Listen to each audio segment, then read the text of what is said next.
السلام علیکم ملګرو په دې سایت کې درته دا ویډیو ښکاري دا هغه امجد خان دی کوم چې اوس ورځې مخکې یو بېوسه ماشومې سره مدد کړو او د ټولو سوشل میډیا والا پې سم غوبل لیشتی و چا یې صفتونه کړي او چا پې تنقید کړی خو راځئ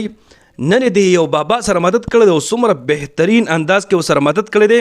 د دې بابا زړه یې وګټلو خو ورسره زما زړه هم وګټلو زما عزتمندو د زړه نه مې ورته دعاګانې وختې چې امجد خان الله رب العزت تا تل تر تله کامیاب لري او څنګه چې دغه شانتې د غریبانانو سره مدد کړي د دغه غریبانانو دپاره د الله رب العزت ژوندی ساته او الله رب العزت ستا په عمر کې برکت واچوي نو راځئ دا ویډیو سره پلی کومه دا وګورئ او په کمنټ کې د امجد خان ته ماشاءالله سبحان الله ضرور ولیکئ او د لوی ژوند دپاره او د ښه صحت دپاره دعاګانې هم ورته په کمنټ کې خامخا وکړئ ټیک شوه راځئ دا ویډیو وګورئ جی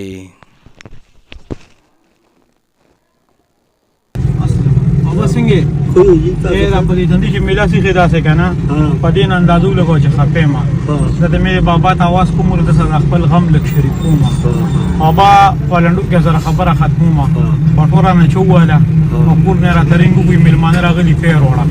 دا مې ول بازو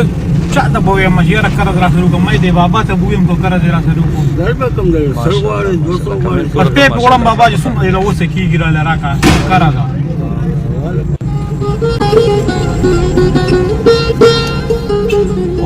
دا ولې 200 روپے راکړي او دا راځي کړه دی بابا په دې طرف کله تم بیا در کومه خو کنت لمه چې بیا راته بخیر کوي وسو ولا تاسو خیر دی اما شوي ها ته پکې ورخړې پیسې غټي بابا ها نه ګټم نه دغه تمګوري دا کیږي نه نو څه به غټي څه به ځامن غټي نشته کنه ځامن نشته کنه یو زوی یا نه جوړ پروت راته کار نه کوي نه کنه کار نه کوي نه جوړ راته څه چل دی هغه د ګوزن غونته والے زړه می مات دی و می نیسا لا سونو دیکھے تو 100 روپے رز گاڑی دیکھے تو 100 روپے رز گاڑی دیکھے دلته کله دغه 200 یې کله دی بس بیا زم 300 روپے جو گاڑی دا خروجه را بیا بلګ کنه نه مسله شته موږ د دعا کوو چې دا 300 روپے چې تک می غټي کنه چې دا الله پاک پروژه کې را باندې خدای پاک دومره هم کې 100 روپے رز غټي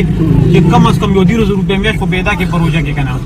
بیا خو به بیکارو شي کنه چې دا وو کمردا کیسه سم قرار کړی الله دا 100 روپے رز ټیک تا کنه الله اوا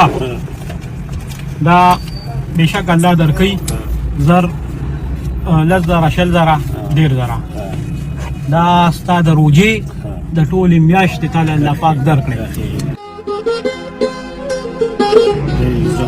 صحیح ده او په خنوړه ما پر تا مال ډیر زیات راکړي کنه لګي به والم خیر دې ځکه ډیر خوږی پیسې دي دې پسې نورې پیسې راځي دا یو د لسو په نور باندې ځان سره کېدا ما نه په دا خواږه دي کنه په دې باندې بدل خواږه سوال ما صحیح ده